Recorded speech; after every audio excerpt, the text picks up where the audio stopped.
कहते हैं कि हौसले बुलंद हो तो बंजर जमीन को भी गुलजार किया जा सकता है। जिंदगी में कई ऐसे मौके आते हैं जब लगता है कि भाई सब कुछ खत्म हो गया है, लेकिन जो लोग उस वक्त खुद को संभाल लेते हैं वो कहानियां बनकर दूसरों को मोटिवेट करते हैं। ऐसी ही कहानी है महाराष्ट्र के विदर्भ में पैदा हुई कल्पना सरोज की। एक वक्त ऐसा भी था जब कल्पना अपनी जिंदगी को खत्म करना चाहती थी, लेकिन उस एक पल ने ही उनकी जिंदगी को बदल दिया। उन्होंने बचपन से लेकर जवानी तक सिर्फ दुख और तकलीफें ही झेली, लेकिन आज वो करोड़ों की कंपनी की मालकिन है। लेकिन ये हुआ कैसे? एक गरीब परिवार से ताल्लुक रखने वाली कल्पना ने अपने सपनों को उड़ान कैसे दी? उनके संघर्ष की कहानी क्या है? कैसे बनी वो करोड़ों की कंपनी की मालकिन? अगर आप भी जानना चाहते हैं सवालों के जवाब, तो हमारे संग वीडियो में एंड तक बने रहिए। Welcome to gripping tears and ये स्टोरी है कल्पना सरोज की।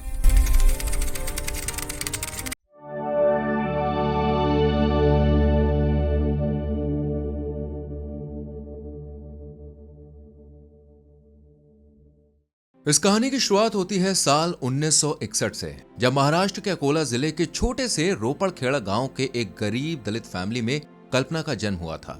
उनके पिता एक पुलिस हवलदार थे जो महीने के सिर्फ 300 रुपए ही कमा पाते थे, जबकि उनका परिवार काफी बड़ा था, जिसमें कल्पना के 2 भाई 3 बहनें, दादा दादी भी थे।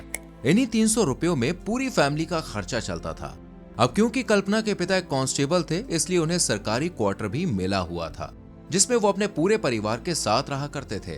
कल्पना बचपन से ही पढ़ाई लिखाई में काफी ज्यादा इंटेलिजेंट थी, इसलिए पिता ने उनका पास के ही एक सरकारी स्कूल में एडमिशन करा दिया था। पर दलित होने की वजह से उन्हें स्कूल में बाकी बच्चों से दूर रखा जाता था। यहाँ तक कि स्कूल टीचर, जिनकी नजर में जात पात छुआछूत का भाव भी नहीं होना चाहिए, वो खुद कल्पना से दूरी बनाकर रखते थे और उन्हें दूसरे बच्चों के साथ बैठने से मना करते थे। यहाँ तक कि कल्पना को खेलने भी नहीं दिया जाता था। एक तरफ जहाँ वो स्कूल में ये सब बर्दाश्त कर रही थी, तो वहीं मोहल्ले के लोग भी कल्पना के साथ भेदभाव करते थे। एक बार की बात है, कल्पना अपने दोस्तों के संग बाहर खेल रही थी, तभी एक महिला वहां पे आती है और उन्हें डांटते हुए कहती है कि ए छूत लड़की, तुझसे कितनी बार कहा है कि मेरे बच्चों से दूर रहा कर, लेकिन तुझे मेरी बात बिल्कुल भी समझ में नहीं आती है। इतना कहकर वो अपने बच्चों को लेकर वहां से चली जाती है, जबकि कल्पना अपने घर जाकर बहुत रोती है और शाम को अपने पापा के आने के बाद उन्हें पूरी बात बताती है, जो कल्पना को दिलासा देते हुए कहते हैं कि अगर तुम्हें इन लोगों को जवाब देना है तो कड़ी मेहनत करनी होगी और जिंदगी में कुछ हासिल करना होगा, तभी जाके ये लोग चुप होंगे। बस पापा के ये शब्द कल्पना के जहन में बैठ जाते हैं और वो उसी दिन से इरादा कर लेती है कि अब तो पढ़ लिख कर मुझे कुछ बनना ही है। उनकी आंखों में अब आंसू की जगह एक मकसद झलक रहा था, एक एम था। वो दिन रात मेहनत करना शुरू कर देती है और खूब मन लगाकर पढ़ाई करती है। कल्पना ने अब टीचर्स और मोहल्ले के लोगों की बातों को नजरअंदाज करना शुरू कर दिया था। उनका सारा फोकस सिर्फ उनकी पढ़ाई पर रहता था। उनके गांव में ना तो बिजली थी और ना ही कोई फैसिलिटीज थी, लेकिन फिर भी कल्पना मेहनत से पीछे नहीं हटी। वो स्कूल से आने के बाद अपने पापा का सहारा बनने के लिए गोबर के उपले बनाती थी, ताकि उन्हें बेचकर वो पैसे कमा सके। साथ ही जंगल से लकड़ियां भी काटने जाती थी, जिनसे घर का चूल्हा वगैरह जलता था, और फिर रात को बैठकर वो पढ़ाई लिखाई करती थी। इसी तरह उनका पूरा दिन गुजर जाया करता था मेहनत करते हुए। कुछ दिन के बाद स्कूल में एग्जाम शुरू हुए और जब रिजल्ट का दिन आया तो पता चला कि कल्पना ने 7th क्लास में फर्स्ट डिवीजन हासिल की है।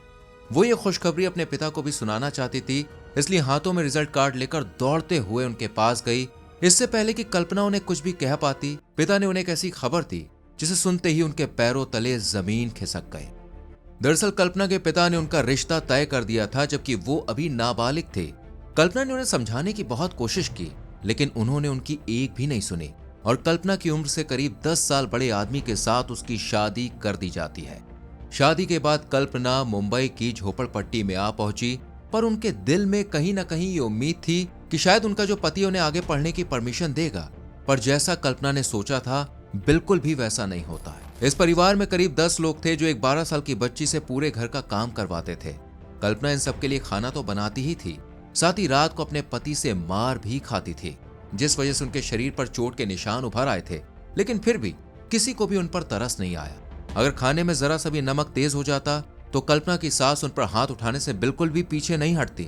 यहाँ तक कि उन्हें 2 वक्त का खाना भी नसीब नहीं होता था।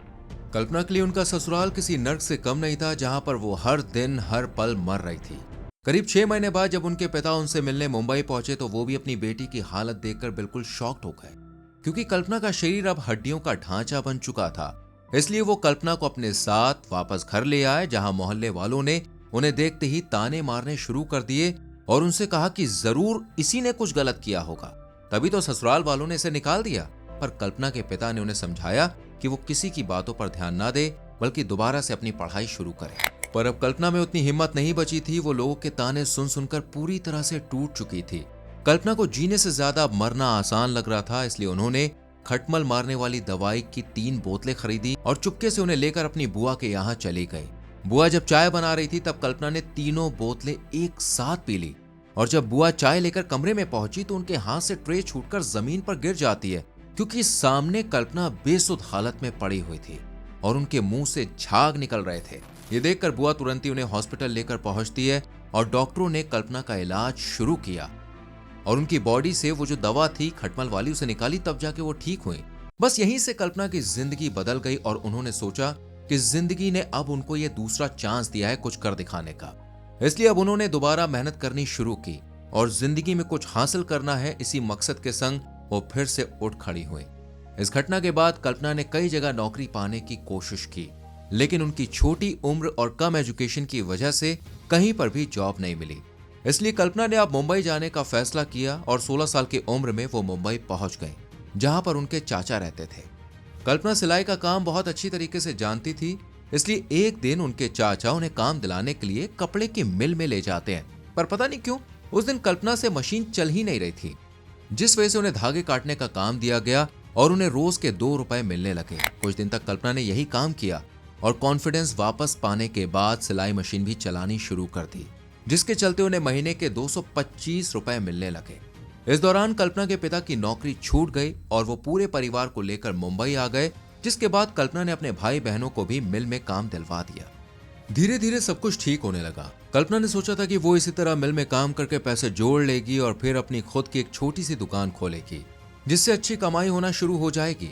लेकिन कुछ ही दिनों के बाद अचानक कल्पना की छोटी बहन बीमार पड़ गई, जिसे वो पास के एक सरकारी हॉस्पिटल ले गई। पर डॉक्टर्स ने उन्हें बताया कि उसे स्पेशलिस्ट केयर की जरूरत है, जिस वजह से यहाँ पर इसका इलाज नहीं हो पाएगा। ये सुनकर कल्पना और उनके पिता बहन को दूसरे सरकारी हॉस्पिटल ले गए, जहाँ डॉक्टर्स ने उसे एडमिट कर लिया और कल्पना के पास आकर कहा कि वो तुरंत ये इंजेक्शन लेकर आए। कल्पना भागी भागी फार्मेसी पर गई और जब इंजेक्शन का प्राइस पूछा तो उन्हें पता चला कि इसकी एक डोज की कीमत करीब 930 रुपए है, जबकि कल्पना के पास तो सिर्फ 200 रुपए ही थे। इसलिए वो आंखों में आंसू लिए फार्मेसी से वापस आ गई और हॉस्पिटल से बाहर निकलकर अपनी बहन को बचाने के लिए लोगों से पैसे मांगने लगी, लेकिन किसी ने भी उसकी मदद नहीं की। जिसके बाद थक हार कर कल्पना उसी मिल में पहुंची जहां पर वो काम करती थी, ताकि मालिक से कुछ पैसे उधार ले सके। पर उसने भी कल्पना को उल्टे पांव लौटा दिया। उनकी इस मुश्किल वक्त में किसी ने भी हेल्प नहीं की और जब कल्पना हॉस्पिटल पहुंची तो देखा कि उनकी बहन अब अपनी आखिरी सांसें गिन रही है, जो कल्पना को देखते ही उनसे कहती है कि दीदी मुझे बचा लो, मैं जीना चाहती हूँ। इतना कहते ही उसकी आंखें बंद हो गईं और तब कल्पना को पैसों की अहमियत का पता चला। उन्होंने खुद से वादा किया कि एक दिन वो इतने पैसे कमाएंगे कि दुनिया की सारी सुख सुविधाएं उनके कदमों में हो। पर इतना पैसा कपड़ा मिल में काम करके तो जुड़ने वाला था ही नहीं। इसलिए कल्पना ने वो मिल छोड़ दी और एक दर्जी के यहाँ काम करने लगी। वो 16-16 घंटे तक सिलाई मशीन पर बैठी रहती थी, काम करती रहती थी, लेकिन इसके बाद भी उतने पैसे नहीं जोड़ पा रहे थे। कल्पना को लगने लगा कि इन छोटी मोटी नौकरियों से वो कभी भी अमीर नहीं बन पाएगी। इसके लिए उन्हें कोई बिजनेस करना होगा, पर कौन सा, ये बात कल्पना को समझ में नहीं आ रही थी। तब कल्पना को अचानक एक कस्टमर की याद आई, जिसका हस्बैंड उल्लासनगर में सस्ते दामों में महंगे फर्नीचर की कॉपीज बनाया करता था। कल्पना ने सोचा कि अगर वो उन्हीं फर्नीचर को लाकर धारावी में बेचने लगे तो अच्छी खासी इनकम हो सकती है। और फर्नीचर को खरीदने के लिए पैसों की जरूरत थी और इसकी जरूरत को पूरा करने के लिए कल्पना ने सरकार की योजना के तहत लोन लेने का फैसला किया और एक एम्प्लॉय को थोड़े बहुत पैसे खिलाकर स्मॉल इंडस्ट्रीज लोन उठा लिया। अब कल्पना को एक दुकान चाहिए थी जहां वो फर्नीचर को रख सके। तभी उन्हें गली के कोने में एक टूटी फूटी पड़ी एक दुकान का ख्याल आता है, जिसके मालिक से बात करके कल्पना ने कम पैसों में दुकान को किराए पर ले लिया और उसमें साफ सफाई करके उसे अच्छी तरह से सजा दिया।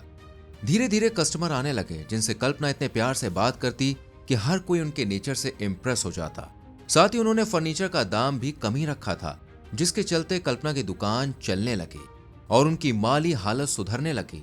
पूरे 2 साल तक कड़ी मेहनत करने के बाद कल्पना ने लोन भी चुका दिया और अब वो और ज्यादा पैसे कमाना चाहती थी। इसी सिलसिले में एक दिन कल्पना को उनकी एक सप्लायर ने हरीश के बारे में बताया। जो माहिम में एक कमर्शियल प्लॉट को बेचना चाहते थे, लेकिन क्यों? जब इसी सवाल का जवाब जानने के लिए वो हरीश से मिली तो उसने बताया कि वो जमीन सालों से लीगल इश्यूज में फंसी हुई है, जिसके चलते वो कोर्ट के चक्कर बार बार लगा रहा है और इसी के कारण वो जमीन को आधी कीमत पर बेचकर अब इससे कैसे भी करके छुटकारा पाना चाहता है। अब जब ये बात कल्पना सुनती है तो कल्पना ने फौरन प्लॉट को खरीदने के लिए हामी भर दी, अपना इंटरेस्ट दिखा दिया और सारी जमा पूंजी उठाकर हरीश को दे दी। इसके बाद कल्पना ने कोर्ट के चक्कर लगाना शुरू कर दिया, इसी उम्मीद में कि एक ना एक दिन तो जमीन का फैसला यार हो गई होगा। पर कल्पना को ये नहीं पता था कि सरकारी काम में कितनी ढिलाई बरती जाती है, कितना टाइम लग जाता है। करीब 2 साल तक कोर्ट के चक्कर लगाने के बाद कल्पना की जमीन लीगल इश्यूज से आजाद हो गई और उन्होंने तब जाके राहत की सांस ली। पर अब कल्पना को यह समझ में नहीं आ रहा था कि वो इस जमीन का आखिर करे क्या। इसलिए उन्होंने कई लोगों से बातचीत की और फाइनली एक बिल्डर उनके साथ पार्टनरशिप करने के लिए राजी हो गया, लेकिन उसकी शर्त यह थी कि वो प्रॉफिट का करीब 80% हिस्सा खुद लेगा। पर कल्पना ने किसी तरह से 65% के लिए मना लिया, जिसके बाद जमीन पर कंस्ट्रक्शन का काम शुरू हुआ और 1 साल बाद कल्पना का प्रोजेक्ट बनके रेडी हो गया, जो एक शानदार बिल्डिंग थी जिसमें फर्नीचर का काम डाला गया। पर कल्पना को ये नहीं पता था कि उन्हें अभी तो और उड़ान भरनी है, वो उड़ान जो उन्हें करोड़ों की कंपनी का मालिक बना देगी। दरअसल एक वर्कर के जरिए उन्हें सालों से बंद पड़ी कमानी ट्यूब्स के बारे में पता चलता है, जिसकी नींव साल 1959 में रामजी एच कमानी ने रखी थी, जिनका काम तांबे और पीतल की ट्यूब और पाइप बनाना था। इन प्रोडक्ट्स का इस्तेमाल मशीनों और कारखानों में होता था। शुरू में तो ये कंपनी सही चली, पर लेबर यूनियन और मैनेजमेंट में विवाद होने की वजह से इसे बंद कर दिया गया था। साल 1989 में सुप्रीम कोर्ट के ऑर्डर के बाद इसे दोबारा शुरू किया गया और कंपनी का मालिकाना हक लेबर यूनियन को दे दिया गया, लेकिन वो भी कंपनी को ठीक से संभाल नहीं पाए और करोड़ों का जो कर्जा था वो बढ़ता चला गया, जिससे निकलने के लिए कमानी ट्यूब्स के वर्कर्स कल्पना जी के पास गए, क्योंकि उन्होंने सुना था कि अगर वो मिट्टी को भी हाथ लगा देती हैं तो वो भी सोना बन जाता है। इसलिए वो कल्पना के पास गए और उन्हें बताया कि कंपनी 116 करोड़ के कर्ज में डूबी हुई है। यह सुनकर उन्होंने मदद करने से साफ मना कर दिया था, लेकिन जब उन्हें बताया गया कि कंपनी पर 3,500 मजदूरों और उनके परिवार का भविष्य टिका हुआ है, तो कल्पना हेल्प करने के लिए रेडी हो जाती है। बोर्ड में आते ही उन्होंने सबसे पहले 10 लोग की एक टीम बनाई, जिसमें अलग अलग फील्ड के एक्सपर्ट्स थे। साथ ही एक रिपोर्ट तैयार की गई जिसमें बताया गया कि बैंक, सरकार और बिजनेसमैन का कंपनी पर कितना कर्जा है। इसी बीच कल्पना को पता चला कि कंपनी पर जो उधार था उसमें आधे से ज्यादा का कर्ज, पेनाल्टी और इंटरेस्ट था। इसके बाद वो वित्त मंत्री से मिली और उनसे कहा कि अगर वो इंटरेस्ट और पेनल्टी माफ करा दे तो वो सभी के पैसे जो हैं वो आसानी से लौटा पाएंगी बिना किसी दिक्कत के। वित्त मंत्री ने कल्पना को बैंक के साथ मीटिंग कर बातचीत करने को कहा, जिन्हें अपनी बातों से उन्होंने इतना इम्प्रेस कर दिया कि बैंक्स ने ना सिर्फ पेनल्टी और इंटरेस्ट माफ कर दिया, बल्कि कल्पना के एफर्ट्स को सराहते हुए कर्ज मूलधन से भी 25% कम कर दिया। जी हाँ, साल 2000 से कल्पना कंपनी को बचाने के लिए स्ट्रगल कर रही थी और साल 2006 में कोर्ट ने उन्हें कमानी इंडस्ट्री का मालिक बना दिया।